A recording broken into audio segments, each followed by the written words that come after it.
Fala, meu amigo. Função trigonométrica, multiplicação de uma função trigonométrica, tá certo? Aqui a gente vai ter que ter um cuidado sobre a amplitude de uma função trigonométrica e a gente vai comentar algumas coisas, tudo bem? Vem comigo.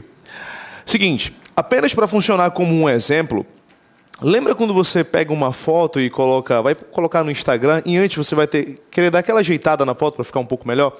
Na hora que você vai recortar a foto, você tem alguns pontos pontilhados. Se você pegar o seu mouse e colocar o seu mouse sobre essa parte bem aqui, ó, experimenta puxar.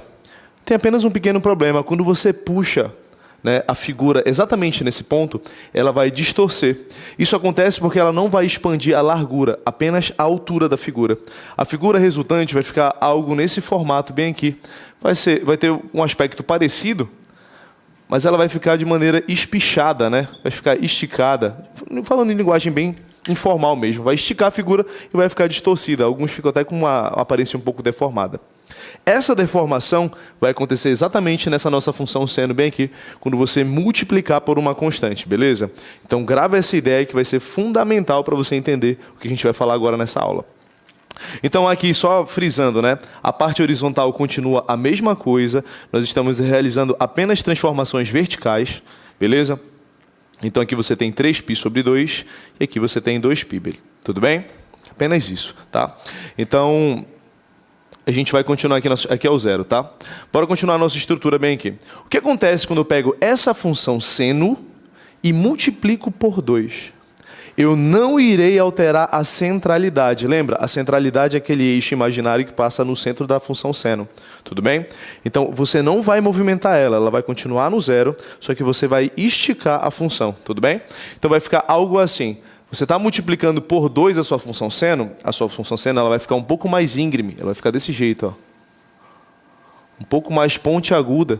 De tal forma que ela não vai parar no 1. Digamos que o 1 esteja bem aqui e o menos 1 esteja bem aqui, ó. Ela vai parar no 2. Então, por isso que em alguns livros você diz o seguinte,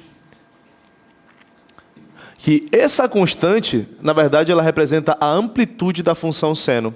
Porque quando você multiplica por 2, ela originalmente ia de 1 a menos 1, agora ela vai de 2 a menos 2. Tudo bem? Professor, e se eu multiplicar por 1/3? Ao multiplicar por 1/3, em vez de você expandir, você esticar, você vai comprimir, vai achatar a figura. Então, ela vai ficar uma curva um pouco mais suave, vai ficar desse jeito aqui, ó.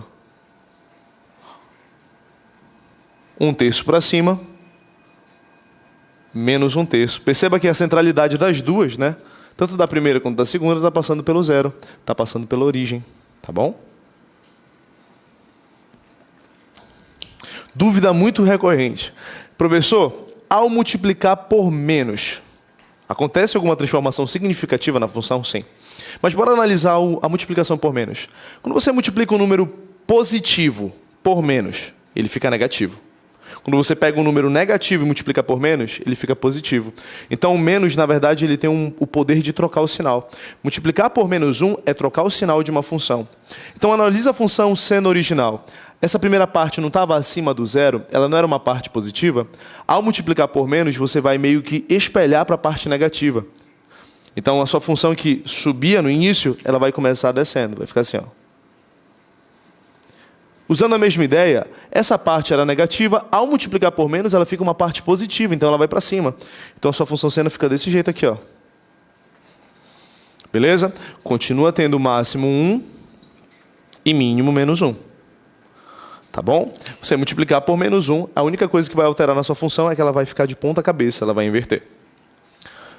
E se fosse menos 3? Você inverte e aumenta a amplitude. Ficaria assim, ó. Tudo bem? Só melhorar um pouquinho essa curva. Aqui, ó. Beleza? Ela vai de menos 3 até 3. Tá certo? Então, multiplicação de uma função trigonométrica, você vai alterar a amplitude. Se vier acompanhado com sinal negativo, você inverte a função seno. Beleza? Mais uma dica excelente para você.